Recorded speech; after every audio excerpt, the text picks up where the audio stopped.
Bom, vamos lá. Um abraço para todo mundo que acompanha as nossas análises. Olha, hoje a gente tem pela frente uma daquelas atualizações de normas que chegam para literalmente virar a chave de um setor inteiro. Nós estamos falando da famigerada Resolução 1002 de 2025 da Anvisa. E já adianto, não é só mais uma daquelas regrinhas burocráticas que a gente assina e guarda na gaveta, viu? É uma transformação absoluta na forma como a biossegurança vai funcionar em todo e qualquer consultório odontológico do Brasil. A gente vai desvendar agora o tamanho desse marco regulatório e como isso vai bater aí na porta do dia a dia clínico. Olá, vamos falar de uma atualização importante para toda a equipe de saúde bucal, a nova RDC da Anvisa de 2025. Vamos entender o que muda no nosso dia a dia com essa nova norma. E só para contextualizar, este conteúdo foi todo gerado por Kellen de Cássia em minutos, usando inteligência artificial. Kellen é dentista especialista em ortodontia e mentora de IA para clínicas odontológicas. Nossa rota de hoje é bem direta. Vamos passar por 1. A nova RDC 1002. 2. O fim da estufa e químicos. 3. Fluxo unidirecional e estrutura. 4. Rastreabilidade e monitoramento. E, por fim, 5. Impactos e prazos. Vamos a essa! Tópico 1. A nova RDC 1002 de 2025, um marco histórico para a odontologia brasileira. Até agora, o cenário no Brasil era super fragmentado, né? As regras mudavam completamente dependendo do estado onde a clínica operava. Pois é, a Anvisa resolveu dar um basta nisso. Como a própria norma diz, e eu cito, a resolução estabelece requisitos rigorosos de boas práticas de funcionamento, criando um padrão nacional de segurança sanitária. Fecha aspas. Ou seja, não é um ajustezinho de rotina, de jeito nenhum. É uma elevação pesada no nível de exigência para todo mundo que atende pacientes. O foco agora é 100% na segurança, nivelando por cima mesmo a complexidade do cuidado. Então, o que a Anvisa está pedindo agora, na prática?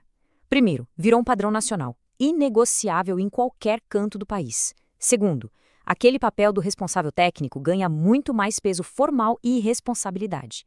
Terceiro, o licenciamento da clínica agora é baseado no nível de risco e complexidade dos procedimentos realizados lá dentro.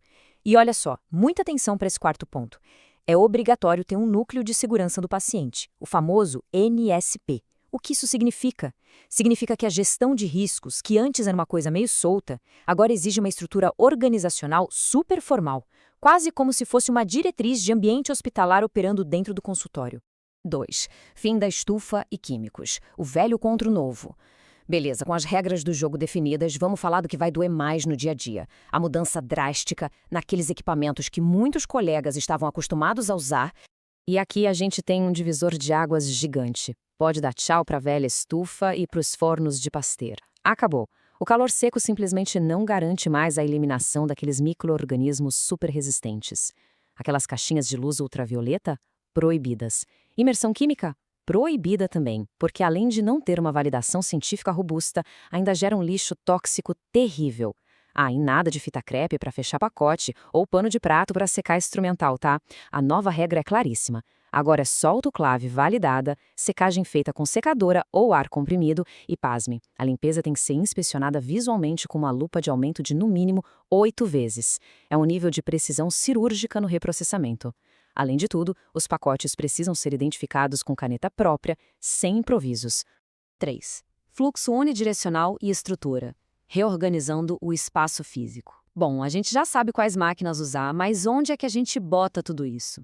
A norma não muda só equipamento. Ela exige uma reformulação bem pesada na planta física das clínicas.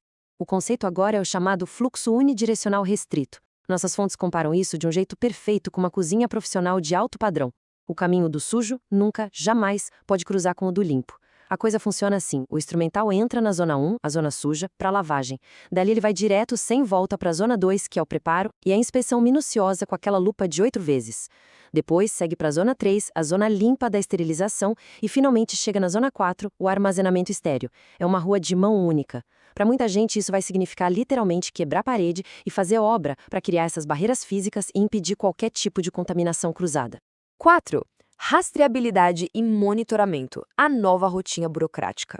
E se a estrutura física já dá trabalho, a rotina de papéis também exige uma virada de chave enorme.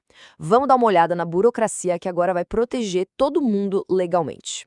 Sabe aquela história de confiar cegamente que a máquina esterilizou tudo? Esquece. A validação agora é provada na base de testes físicos e químicos constantes. Autoclaves pré-vácuo vão exigir o teste Boe-Dick todos os santos dias. Além disso, absolutamente todo pacote processado tem que ter um indicador químico e um integrador tipo 5 ou 6 em cada carga. E não para por aí não. No primeiro ciclo de cada semana, é obrigatório rodar um indicador biológico. Tem que provar para fiscalização o tempo todo que a autoclave está entregando o que promete. E é óbvio que tudo isso tem que estar anotadinho. O registro de cada ciclo da autoclave agora precisa ser praticamente um prontuário médico bem meticuloso dos instrumentais.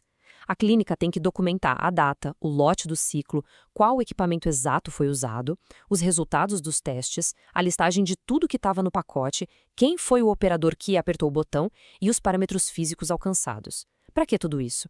Para que, se houver qualquer problema, a equipe saiba rastrear exatamente qual pacote foi parar na boca de qual paciente. É uma segurança jurídica e sanitária fantástica. E aqui vai uma mudança super importante: 6 meses. Esse agora é o prazo base de validade para um pacote esterilizado. Mas muito cuidado com as letrinhas miúdas da norma. Isso só vale se o pacote ficar 100% intacto, sequinho, sem sujeira e guardado de forma impecável, respeitando sempre o limite da própria embalagem. Se o pacote amassar, umedecer ou tiver qualquer suspeita de dano, perdeu. Tem que abrir tudo e reprocessar imediatamente. 5. Impactos e prazos. Os desafios e soluções estratégicas. Bom, a gente sabe que absorver toda essa informação gera uma pressão gigantesca. Então vamos olhar para o relógio e para o bolso da clínica. Como é que ficam os prazos para se adequar a tudo isso? O cronômetro está rodando, 360 dias. Esse é o prazo exato que as clínicas que já estão abertas e funcionando têm para fazer todas essas adaptações de estrutura e processo. Quase um ano pode parecer bastante, mas quando a gente fala em quebrar a parede, aprovar planta e comprar maquinário de ponta, bate logo um senso de urgência tremendo. E um detalhe crucial: se a clínica for nova, se as portas abrirem depois da publicação da resolução, a tolerância é 0. Já tem que nascer 100% de acordo com as novas regras da Anvisa. Olha, não dá para tapar o sol com a peneira. O impacto operacional e financeiro é fortíssimo. A gente está falando de grana alta para reformar a planta física, investimento pesado em autoclave moderna. E a conta não para de chegar porque os custos contínuos sobem muito.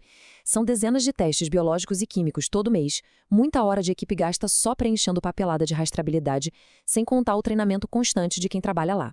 Para clínicas menores, que operam ali com uma margem bem apertada, é uma sobrecarga administrativa pesadíssima. E tudo isso com o fantasma das sanções regulatórias severas, caso a fiscalização bata na porta e ache alguma falha. Mas calma, porque o próprio texto da norma e as nossas fontes apontam uma saída super estratégica e totalmente legal. A clínica não precisa obrigatoriamente ser a heroína solitária e processar tudo internamente. A terceirização é uma opção que ganha força usando empresas especializadas como a BioX. Colocando na balança, de um lado, fazer tudo dentro da clínica significa assumir todo o peso financeiro e técnico da coisa, obras complexas e a dor de cabeça do monitoramento diário. Do outro lado, terceirizar a esterilização zera esse custo de obra, tira a responsabilidade técnica e legal das costas do dentista, garante essa rastreabilidade num formato digital seguro e, o mais incrível de tudo, devolve para a equipe aquele tempo valioso, um tempo para focar exclusivamente no atendimento clínico e nos pacientes. E só um adendo importantíssimo, que fontes como a Semus Drake levantaram, aquelas clínicas que fazem procedimentos mais complexos, demorados ou que envolvem sedação endovenosa vão passar por um pente fino ainda maior. A norma reforça pesado a estrutura para emergências. Nesses casos, o improviso acabou de vez. Ter equipamentos robustos como monitores multiparamétricos e o DEA, que é o desfibrilador externo automático, passa a ser determinante. Tem que estar pronto para reverter qualquer susto com segurança e excelência.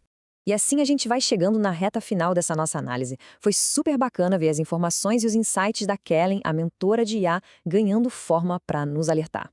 Tudo isso mostra que a odontologia brasileira atingiu um grau de maturidade técnica e legal impressionante. Aquela máxima da segurança total do paciente deixou definitivamente de ser só um diferencial para virar a regra número 1, o requisito básico para uma clínica continuar existindo. E a gente encerra com uma grande provocação, um convite à reflexão estratégica. Diante de um muro econômico e burocrático tão denso, Qual vai ser o próximo passo? Vale a pena absorver internamente todo esse peso de reformas e da burocracia de gestão de riscos? Ou será que esse é, na verdade, o momento exato de buscar parcerias estratégicas, terceirizar o problema da esterilização e direcionar 100% da energia e do orçamento para a excelência clínica e o cuidado humano? É uma escolha estratégica que, feita hoje, vai moldar o sucesso de amanhã. Muito obrigado a todos que acompanharam essa explicação. Continuem firmes buscando inovação e segurança sempre. Até a próxima.